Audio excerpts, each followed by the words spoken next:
જય હિન્દ મિત્રો, આજના આ વિડીયોમાં આપણે વાત કરીશું કે ગોડાઉન સહાય યોજના 2024, જેમાં ગુજરાતના ખેડૂતોને ગોડાઉન બનાવવા માટે ₹75,000ની સહાય આપવામાં આવશે। તો આમાં અરજી ફોર્મ કઈ રીતે ભરવાનું રહેશે અને ક્યાં ભરવાનું રહેશે, અરજી ફોર્મ ભરવા માટેના જરૂરી ડોક્યુમેન્ટ શું રહેશે અને આમાં તમારું ગોડાઉન છે તે કઈ રીતે બાંધવાનું રહેશે, એટલે તેની બાંધકામને લગતી સૂચના પણ આજના આ વિડીયોમાં આપણે જોવાના છીએ। તો આ વિડીયોને તમે સંપૂર્ણ જોજો। વિડીયો તમને પસંદ આવે તો વિડીયોને લાઇક શેર કરી દેજો અને ચેનલને તમે સબસ્ક્રાઇબ કરેલી ન હોય તો આ ચેનલને તમે સબસ્ક્રાઇબ કરી લેજો।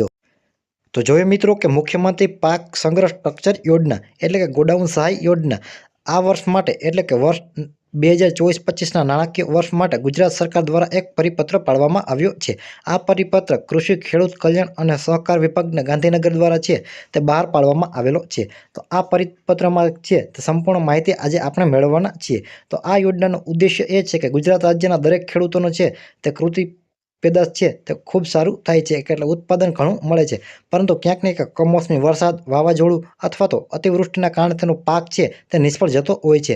તો આ પ્રશ્નને લઈ ગુજરાત સરકાર દ્વારા આ યોજના છે તે શરૂ કરવામાં આવેલી છે અને આ વર્ષે છે તે ગુજરાત સરકાર દ્વારા આમાં બજેટની વાત કરવામાં આવે તો ₹7,718 લાખ રૂપિયાની છે તે જોગવાઈને વહીવટી મંજૂરી આપવામાં આવેલી છે। તો આ યોજનામાં હવે આપણે એ જોઈશું કે સહાય છે તે કોને મળવા પાત્ર રહેશે અને કેને મળવા પાત્ર રહેશે। તો રાજ્યના દરેક વર્ગના તમામ ખેડૂતોને પોતાના ખેતર ઉપર નીચે મુજબના છે તે સ્પેસિફિકેશન ધરાવતા પાક સંગ્રહ સ્ટ્રક્ચર બનાવવા માટે કુલ ખર્ચના એટલે કે ખેડૂતોને ગોડાઉન બનાવવા માટેના કુલ ખર્ચના 50% અથવા તો ₹75,000 આ બંનેમાંથી જે ઓછું હોય તે એક તબક્કે છે તે ચૂકવવામાં આવશે। અને આના માટે તમારે છે તે આ યોજનામાં લાભ લેવા માટે ફોર્મ ભરવાનું રહેશે અને ત્યારબાદ જ્યારે તમને સહાય મળવાની વાત આવે ત્યારે તમારે બિલ રજૂ કરવાનું રહેશે। પરંતુ જો કોઈ ખેડૂત લાભાર્થી હોય તે પોતાના ખર્ચની વિગતો અંગેનું બિલ રજૂ ન કરી શકે તો તેને સેલ્ફ ડિક્લેરેશન ફોર્મ છે તે ભરી રાખવાનું રહેશે અને તે છે તે સરકાર દ્વારા માન્ય રાખવામાં આવશે। ત્યારબાદ હવે આમાં આપણે એ વાત કરીશું કે ગોડાઉન બાંધવા માટેની સૂચના શું છે, એટલે કે તેનું સ્પેસિફિકેશન એટલે કે તમારે કઈ પ્રકારનું ગોડાઉન છે તે બાંધવાનું રહેશે। તો આ યોજના અંતર્ગત દરેક ખેડૂતે 330 ચોરસ ફૂટનું ઓછામાં ઓછું છે તે ગોડાઉન બનાવવાનું રહેશે, એટલે એ પ્રકારના સ્ટ્રક્ચર છે તે તમારે આ ગોડાઉન બનાવવાનું રહેશે।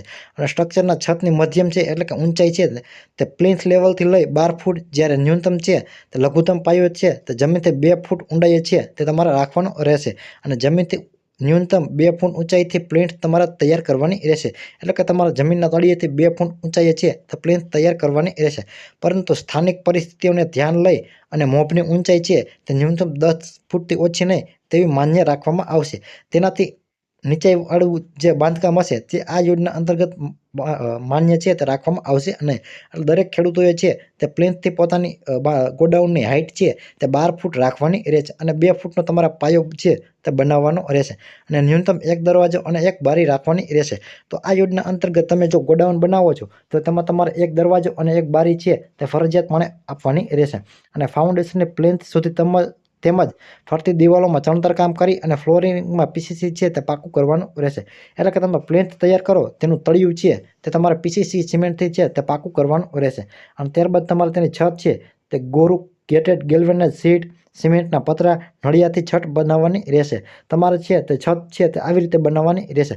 પરંતુ જો કોઈ લાભાર્થી છે તેના ખર્ચે આરસીસી ધરાવતી છત છે તે બનાવી શકશે, એટલે લાભાર્થી હોય તે પતરા નાખવા માંગતા ન હોય પરંતુ તે છત ભરવા માંગતા હોય ગોડાઉનમાં તો પોતાના સ્વખર્ચે છે તે છત પણ ભરી શકે છે અને ખેડૂતોએ મંજૂરીને આધીન પોતાના ખેતર ઉપરના અન્ય હયાત સ્ટ્રક્ચરની એક પાકી ભીંત અથવા આવા સ્ટ્રક્ચર ઉપયોગમાં છે તે લીધેલ હશે તો ગ્રાહ્ય રાખવાની રહેશે।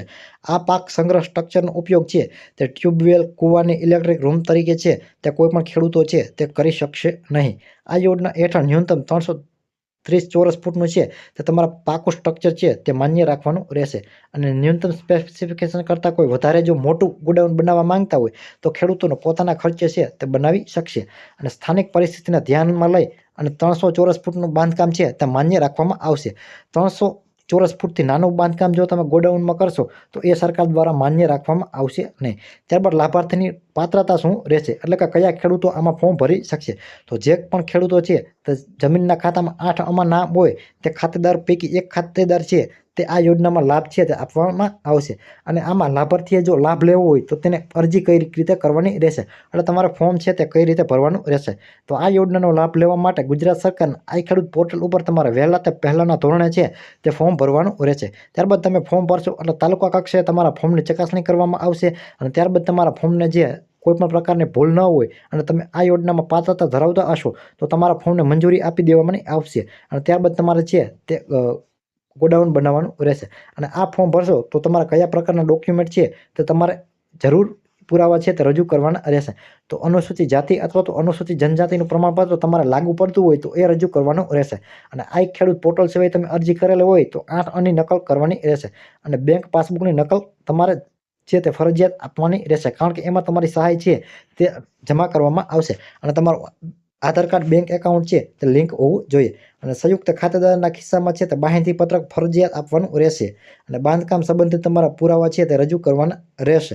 તો જે પણ ખેડૂતો આ યોજનામાં લાભ લેવા માંગતા હોય તેને આ ખેડૂત પોર્ટલ ઉપર અરજી છે તે કરવાની રહેશે. અને ત્યારબાદ તમારી ફોર્મને છે તે ચકાસણી કરવામાં આવશે અને મંજૂરી આપી દેવામાં આવશે. ત્યારબાદ તમારું ગોડાઉન છે તે બનાવવાનું રહેશે. અને ત્યારબાદ તમારી ગોડાઉન છે તે અધિકારી દ્વારા છે તે રૂબરૂ ચેક કરવામાં આવશે. અને તમારું સંપૂર્ણપણે બધું સહી સલામત હશે તો તમને આમાં છે તે સહાય આપી દેવામાં આવશે. અને તમારે છે તે SMS અથવા તો ઈમેલથી તમને આની જાણ પણ કરવામાં આવશે. તો આ હતી મિત્રો મુખ્યમંત્રી પાક સંગ્રહ સ્ટ્રક્ચર યોજનાની માહિતી, એટલે કે ગોડાઉન સહાય યોજનાની માહિતી. તો મિત્રો આવી જ રીતે તમે એન્જલ ઇન્ફોર્મેશન યુટ્યુબ ચેનલ પર સરકારી યોજના, સરકારી ભરતી, જમીન રેકોર્ડ, આધાર કાર્ડ, આયુષ્માન કાર્ડ, ચૂંટણી કાર્ડ, રેશન કાર્ડ, શ્રમ card, PAN card, licence, PM કિસાન, આઈ ખેડૂત, ડિજિટલ ગુજરાત, ઈ સમાજ કલ્યાણ, ઓજસ સંબંધિત તથા અન્ય રસપ્રદ માહિતીસભર વિડીયો છે તે તમે આ ચેનલ પર જોઈ શકશો. તેમજ મિત્રો એન્જલ ઇન્ફોર્મેશન યુટ્યુબ ચેનલના વિડીયો તમને પસંદ આવે તો વિડીયોને લાઇક કરી દેજો. અને આ વિડીયોને તમારા ગ્રુપમાં અને તમામ લોકોને શેર કરી દેજો. અને આ ચેનલને તમે સબસ્ક્રાઈબ કરેલી ન હોય તો આ ચેનલને તમે સબસ્ક્રાઈબ કરી લેજો. અને સબસ્ક્રાઈબ કરવું તે સાવ એકદમ ફ્રી છે. તો મળીએ મિત્રો એક હવે નવા વિડીયોમાં નવા ટોપિક સાથે. ત્યાં સુધી જય હિન્દ.